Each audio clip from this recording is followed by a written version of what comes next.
ലിസാനുൽ ഖുർആൻ അദ്ദർസു സാമിൻ, എട്ടാം പാഠം.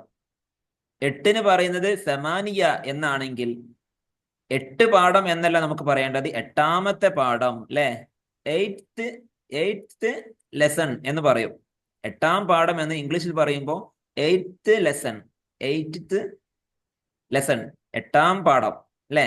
Eight lessons എന്ന് പറഞ്ഞാലോ എട്ട് പാഠങ്ങൾ എന്നായി. നമുക്ക് പറയേണ്ടത് എട്ടാം പാഠം, എട്ടാമത്തെ പാഠം. അപ്പൊ പറഞ്ഞത് അസാമിൻ എന്നാണ് അല്ലെ. എട്ടാം എന്ന അർത്ഥം വരണമെങ്കിൽ സമാനിയ എന്നല്ല വേണ്ടത്, അസാമിൻ എന്നാണ് പറയേണ്ടത്. അത് പോട്ടെ, അത് നമുക്ക് അടുത്ത പാഠത്തിൽ പറയാനുള്ളതാ. തആലൗ, വരൂ, കം, ആവോ, നഉദ്ദു, നമുക്ക് എണ്ണാം, നമുക്ക് എണ്ണാം. തആലൗ, വരൂ, നമുക്ക് എണ്ണാം. 1 മുതൽ 10 വരെയുള്ള സംഖ്യകൾ ചേർത്ത് ഓരോ വസ്തുക്കളുടെ എണ്ണി പഠിക്കാം. ഒരു പേന എന്ന് പറയണമെങ്കിൽ നമുക്ക് കലമുൻ വാഹിദുൻ. കലമുൻ എന്ന് പറഞ്ഞാൽ പേന എന്നാണ് അർത്ഥം. ഒരു പേന എന്ന് പറയണമെങ്കിൽ പറയേണ്ടത് വാഹിദുൻ, കലമുൻ വാഹിദുൻ.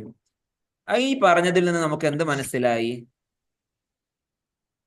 സംഖ്യ അല്ലെങ്കിൽ എണ്ണം ആയി ചേർക്കേണ്ടത് 1 എന്ന സംഖ്യയാണ് നമ്മൾ ചേർത്ത് പറയേണ്ടത്. ഒരു വസ്തുവിനോട് ചേർത്ത് പറയേണ്ട സംഖ്യ 1 എന്നാണെങ്കിൽ ആ സംഖ്യ, ആ വസ്തു മുദക്കർ ആണെങ്കിൽ ഈ സംഖ്യാപദം, സംഖ്യയുടെ മേൽ അറിയിക്കുന്ന പദം, വാക്കും മുദക്കറാവണം.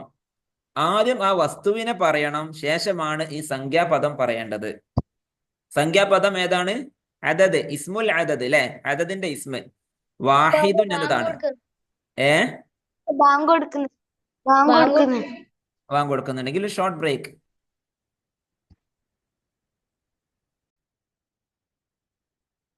അപ്പൊ നമ്മൾ പറഞ്ഞു വന്നത്, ഈ എട്ടാം പാഠത്തിൽ തആലൗ നഉദ്ദു എന്ന എട്ടാം പാഠത്തിൽ നിന്നൂടെ നമ്മൾ പഠിക്കുന്നത് 1 മുതൽ 10 വരെയുള്ള സംഖ്യകൾ ചേർത്തുകൊണ്ട് ഓരോ വസ്തുക്കളുടെ എണ്ണം എങ്ങനെ പറയാം എന്നാണ്. വസ്തുക്കളുടെ പേരുകൾ ഒരു പക്ഷേ എല്ലാവർക്കും ക്ലിയർ ആവുന്നില്ല.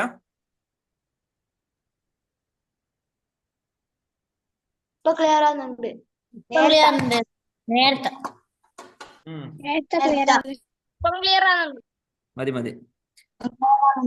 വസ്തുക്കളുടെ പേരുകൾ ഒന്നുകിൽ മുദക്കർ ആയിരിക്കും അല്ലെങ്കിൽ മുഅന്നസ് ആയിരിക്കും അല്ലെ. ഏതൊരു ഇസ്മും ഒന്നുകിൽ മുദക്കറോ അല്ലെങ്കിൽ മുഅന്നസോ ആയിരിക്കും. ഓക്കെ, റെഡി അല്ലേ? ഈ വസ്തുക്കളുടെ എണ്ണങ്ങൾ പറയുമ്പോൾ, നമുക്ക് മലയാളത്തിൽ പറയുമ്പോൾ, ഒരാൾ mic off, Nashwa mic off please. Okay, നശ്വയോട് ദേഷ്യം ഉണ്ടായിട്ടല്ല, എക്കോ അടിക്കുന്നുണ്ട്, അതുകൊണ്ടാ അല്ലേ. ബാക്കിയുള്ളവർക്ക് മനസ്സിലാകും. നമുക്ക് മലയാളത്തിൽ ഒന്ന് എണ്ണി നോക്കാം. നമ്മുടെ ഹാദിയുടെ അടുത്ത് 2 പേനയുണ്ട്. പുസ്തക കള്ളത്തരം പറയുന്നെന്ന് പറയണ്ട, ഒരു ഉദാഹരണം പറഞ്ഞ, ഹാദിയുടെ അടുത്ത് 2 പേനയുണ്ട്.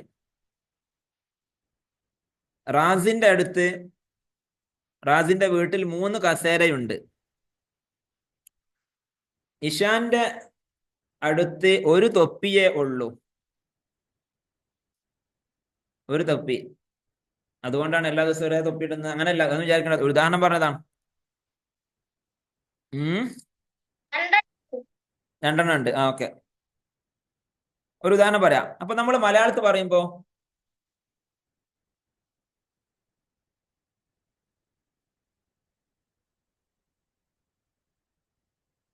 കം ഖലമൻ ഇൻദക്, നിന്റെ അടുക്കൽ എത്ര പേനയുണ്ട് എന്ന് ചോദിച്ചാൽ, ഇന്ദി, ഒരു പേനയേ ഉള്ളൂ എങ്കിൽ ഖലമുൻ വാഹിദുൻ, ഒരു പേന. നിന്റെ അടുക്കൽ എത്ര പേന ഉണ്ട്? നിന്റെ അടുത്ത് എത്ര പേനയാണ്? ഒരു പേന എന്നാ നമ്മൾ മലയാളത്തിൽ മറുപടി പറയാം അല്ലേ. അല്ലേ, മലയാളത്തിൽ ചോദിക്കാം നിന്റെ വീട്ടിൽ എത്ര കസേര ഉണ്ടെന്ന് ചോദിച്ചാൽ, എൻ്റെ വീട്ടിൽ 3 കസേര, 3 കസേരയുണ്ട് എന്ന് മലയാളത്തിൽ പറയും. ഇങ്ങനെയാണ് പറയാ. സംഖ്യാപദത്തെ ചേർത്ത് ആ വസ്തുവിന്റെ പേര് പറയും. കസേര എന്നതാണ് മലയാളത്തിൽ വസ്തുവിന്റെ പേര്. അതിന്റെ മുന്നേ പറയുന്നത് 3 എന്ന സംഖ്യാപദം, സംഖ്യയുടെ മേൽ അറിയിക്കുന്ന പദം, സംഖ്യാനാമം. ഇങ്ങനെയാണ്.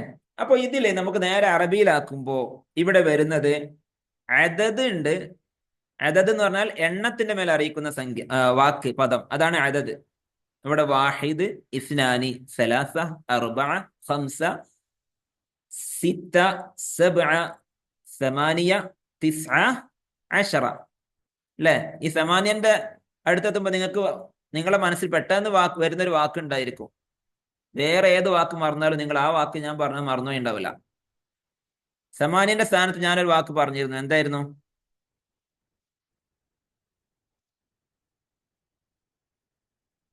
മൈക്കോണാക്കി. സുമാനിയ. ഏ സുമാനി അങ്ങാട്ടല്ലനാ. അയ്യണ്ടാ, അതും പോയാ വേണ്ട. അതോ ഏ സുനാമി. സുനാമിയാന്നാ ഞാൻ പറഞ്ഞേ. Okay, mic off, mic off. ഇനി ആരും സമാനിയക്ക് പകരം സുനാമിയാന്നൊന്നും ആരാ മൈക്ക് ഓഫ് ചെയ്യാത്തത്? നിഷ്ബാ നീട്ടി വിളിച്ചിട്ട് അപ്പുറത്തെ കടയിൽ നിന്ന് ആള് ആരാ എന്താന്നൊക്കെ ചോദിക്കും. ഓക്കെ, ഇല്ല ഇവിടെ ഇല്ല.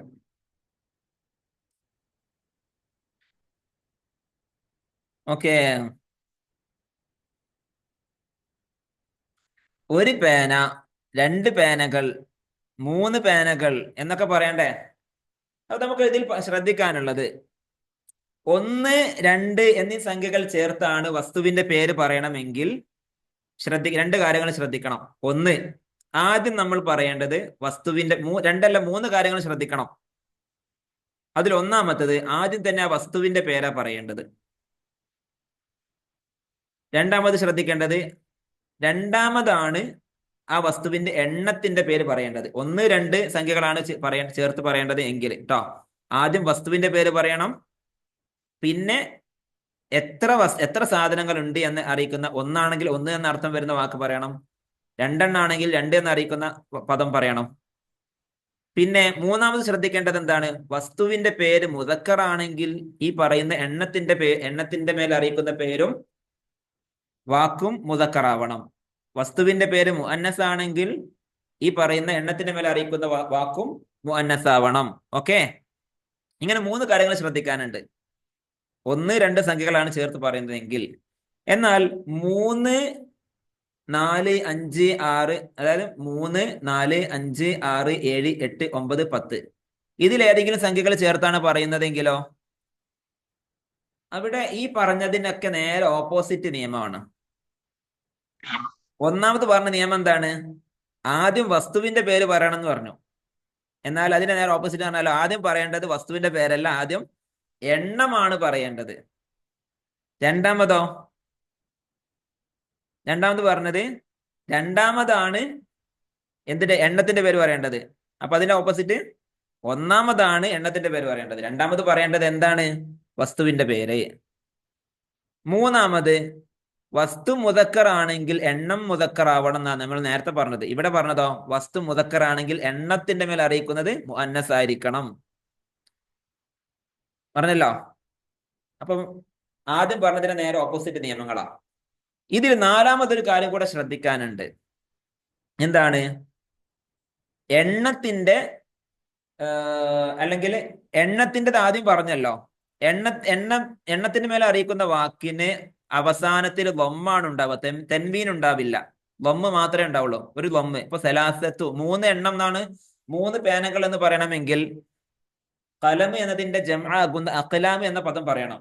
അപ്പോ സലാസത്തു എന്നേ പറയാം, സലാസത്തു അഖ്ലാമിൻ എന്നാ പറയേണ്ടത്. അപ്പൊ സലാസത്തുൻ അഖ്ലാമുൻ എന്നല്ല പറയേണ്ടത്, സലാസത്തു അഖ്ലാമിൻ. അപ്പൊ ഒന്നാമത്തെ എണ്ണത്തിന്റെ മേലെ അറിയിക്കുന്ന വാക്കിന് വമ്മ് മാത്രമേ പാടുള്ളൂ, തൻവീന് കൊടുക്കരുത്. വമ്മ് മാത്രം, ഒരു വമ്മ് മാത്രം, തൻവീൻ ആവരുത്. സലാസത്തു. രണ്ടാമത്തെ വാക്ക്, അതായത് വസ്തുവിന്റെ മേലെ അറിയിക്കുന്ന പദം മഅദൂദ്, എണ്ണപ്പെടുന്ന വസ്തു, അത് പറയുമ്പോ അതിന്റെ അവസാനത്തെ അക്ഷരത്തിന് കെസ്റാണ് കൊടുക്കേണ്ടത്, കെസ്ർ തൻവീനാണ് കൊടുക്കേണ്ടത്. അപ്പൊ സലാസത്തു അഖ്ലാമിൻ. മനസ്സിലായല്ലോ? ഇങ്ങനെ 4 കാര്യങ്ങൾ ശ്രദ്ധിക്കാനുണ്ട്. 3 മുതൽ 10 വരെയുള്ള സംഖ്യകളാണ് നമ്മൾ ഒരു വസ്തുവിലേക്ക് ചേർത്ത് പറയുന്നതെങ്കിൽ ശ്രദ്ധിക്കേണ്ടത് ഒന്നാമതായി പറയേണ്ടത് എണ്ണത്തിന്റെ പേരാണ്. എണ്ണത്തിന്മേൽ അറിയിക്കുന്ന വാക്കാണ്. അതേതാ? സലാസയാണെങ്കിൽ സലാസത്തു എന്നുള്ളത്, അർബ ആണെങ്കിൽ അർബ, ഹംസയാണെങ്കിൽ ഹംസ, അങ്ങനെയുള്ളത് എണ്ണത്തിന്മേൽ അറിയിക്കുന്നത്. രണ്ടാമത് അതിന് കൊടുക്കേണ്ട ഹറക്കത്ത്, അതിന് ലൊമ്മ്, അതിന്റെ അവസാന അക്ഷരത്തിന് ലൊമ്മ് ആകുന്ന ഹറക്കത്താണ് വേണ്ടത്. മൂന്നാമത് ശ്രദ്ധിക്കേണ്ടത് രണ്ടാമത് പറയേണ്ടത് എണ്ണപ്പെടുന്ന വസ്തുവിനെയാണ്. നാലാമത് ശ്രദ്ധിക്കേണ്ടത് ആ എണ്ണപ്പെടുന്ന വസ്തുവിന്റെ അവസാന അക്ഷരത്തിന് കൊടുക്കേണ്ട ഹറക്കത്ത് കെസ്റ് തെൻവീനാണ്. മനസ്സിലായോ?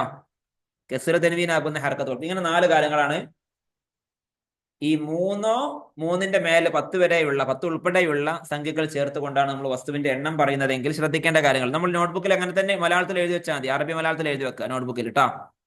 ഞാൻ പറഞ്ഞ നിയമങ്ങൾ ഈ വീഡിയോ ഞാൻ ഗ്രൂപ്പിൽ എന്ത് ചെയ്യും, നിങ്ങൾക്ക് ചോദിക്കുന്നവർക്ക് ഞാൻ ലിങ്ക് അയച്ചു തരും. ആ ലിങ്ക് നിങ്ങൾ ശ്രദ്ധിച്ച് ആ നിയമങ്ങളെ നോട്ട്ബുക്കിൽ എഴുതി വെക്കുക. എന്നിട്ട് അത് കണ്ട് മനസ്സിലാക്കിയാൽ മതി. ഉദാഹരണങ്ങൾ എഴുതി കൊടുക്കണം. ഞാൻ പറഞ്ഞ വിഷയം മനസ്സിലായോ?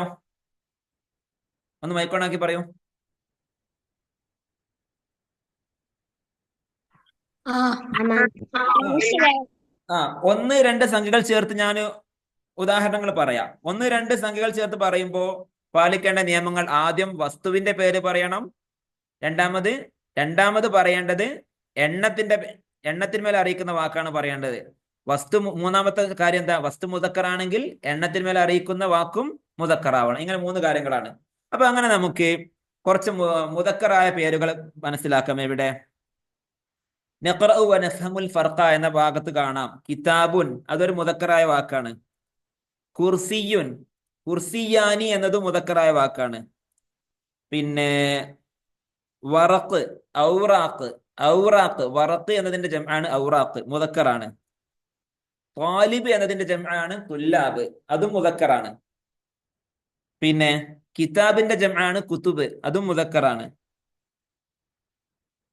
ത്വബീബ് എന്ന് പറഞ്ഞാൽ ഡോക്ടർ, ത്വബീബ് മുദക്കറാണ്. അതിന്റെ ജംആണ് അത്ബാ, അതും മുദക്കറാണ്.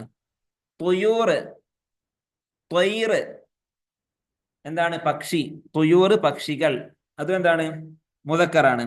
വർദ്, വുറൂദ്, വർദ് മുദക്കറാണ്. ലൗന്, അൽവാന്, ലൗന് എന്ന് പറഞ്ഞാൽ നിറം, അൽവാൻ നിറങ്ങൾ, മുദക്കറാണ്. ദക്കർ പുരുഷൻ, ദുക്കൂർ പുരുഷന്മാർ, അതും മുദക്കറാണ്. അപ്പൊ ഇതിലേക്കൊക്കെ ചേർത്ത് നമുക്കൊന്ന് പദങ്ങൾ പറഞ്ഞു നോക്കാം. നമ്മളെ പാഠത്തിൽ പറയുന്നത് ഖലമുൻ വാഹിദുൻ, മിദല്ലത്തുൻ വാഹിദത്തുൻ, ഖലമാനി ഇസ്നാനി, മിദല്ലത്താനി ഇസ്നതാനി, അല്ലേ? സലാസത്തു അഖ്ലാമിൻ, സലാസു മിദല്ലാത്തിൻ. ഇതൊന്നും നമ്മൾ പറയണ്ടല്ലോ. ഓരോ എണ്ണങ്ങൾ ചേർത്തുകൊണ്ട് വസ്തുക്കളുടെ പേരുകൾ അങ്ങനെ പറഞ്ഞാൽ മതി. കിതാബുൻ വാഹിദുൻ എന്ന് പറയുമ്പോൾ ഒരു പുസ്തകം എന്നാണ് വരുന്ന അർത്ഥം, അല്ലെ? ഒരു പുസ്തകം. കിതാബ് എന്നത് മുദക്കറാണ്. വാഹിദുൻ എന്ന സംഖ്യയുടെ മേൽ അറിയിക്കുന്ന വാക്കും മുദക്കറാക്കി പറയണം. 1 എന്ന സംഖ്യ ആയതുകൊണ്ട് ആദ്യം എണ്ണപ്പെടുന്ന വസ്തു മഅദൂദിനെ പറഞ്ഞു. രണ്ടാമത് മഅദൂദിനോട് യോജിപ്പിച്ചുകൊണ്ട് തന്നെ അദദിനെയും പറഞ്ഞു. മഅദൂദ് മുദക്കർ ആയതുകൊണ്ട് അദദാകുന്ന വാഹിദ് എന്നതിനെയും മുദക്കറാക്കി പറഞ്ഞു. നേരെ അപ്പുറം നോക്കാം. സയ്യാറത്തുൻ വാഹിദത്തുൻ, ഇവിടെ സംഖ്യ 1 ആണ്. 1 ആയതുകൊണ്ട് ആദ്യം മഅദൂദിനെ പറഞ്ഞു. മഅദൂദ് അതിനോട് യോജിപ്പിച്ചുകൊണ്ടാണ് അദദിനെ പറഞ്ഞത്. മഅദൂദ് സയ്യാറത്ത് എന്നത് മുഅന്നസ് ആയതുകൊണ്ട് അദദിനെയും മുഅന്നസാക്കി വാഹിദത്തുൻ എന്ന് പറഞ്ഞു. 1, 2 ഒരു നിയമമാണ്, അല്ലെ? ഒരേ നിയമമാണ് 1, 2 സംഖ്യകൾ ചേർത്ത് പറയുമ്പോൾ. കുർസിയാനി ഇസ്നാനി, ഇവിടെ കുർസിയാനി എന്ന മഅദൂദിന് ആദ്യം പറഞ്ഞു. കാരണം എണ്ണൽ സംഖ്യ എത്ര എണ്ണം കൊടുക്കുന്നത്? 2 ആണ്. അപ്പൊ കുർസിയാനി എന്ന മഅദൂദിന് ആദ്യം പറഞ്ഞു. അതിനോട് യോജിപ്പിച്ചുകൊണ്ട് ഇസ്നാനി എന്ന അദദിനെ രണ്ടാമത് പറഞ്ഞു. എങ്ങനെ യോജിപ്പിച്ചത്? കുർസിയാനി എന്നത് മുദക്കറാണ്, അതുകൊണ്ട് അദദിനെ മുദക്കറാക്കി തന്നെ ഇസ്നാനി എന്ന് പറഞ്ഞു.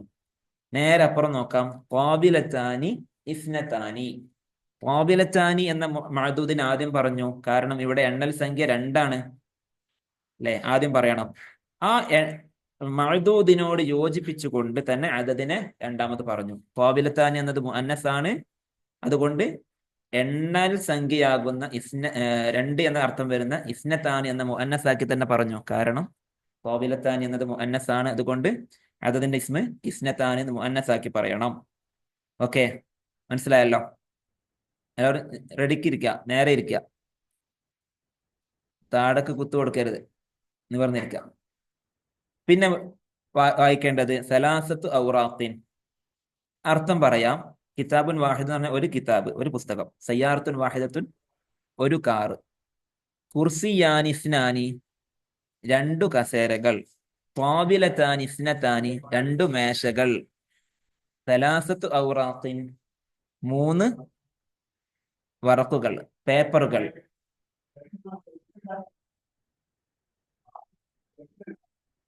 വേറെ ശബ്ദം കേൾക്കുന്നുണ്ടോ? ആളുകൾ നിസ്കരിക്കാൻ വരുന്നുണ്ട്. നമുക്ക് നിസ്കാരം കഴിഞ്ഞാൽ ഒരു 10-15 മിനിറ്റ് നേരം നമുക്കൊന്ന് ഇത് പൂർത്തീകരിച്ചൂടെ? ഇൻഷാ അല്ലാഹ്. അതെ, പഠിക്കണം. ഞാൻ വീഡിയോ അയച്ചു തരും. സമയം 8:30 കേട്ടോ. 8:30 കറക്റ്റ്. സല്ലല്ലാഹു അലൈഹി വസല്ലം.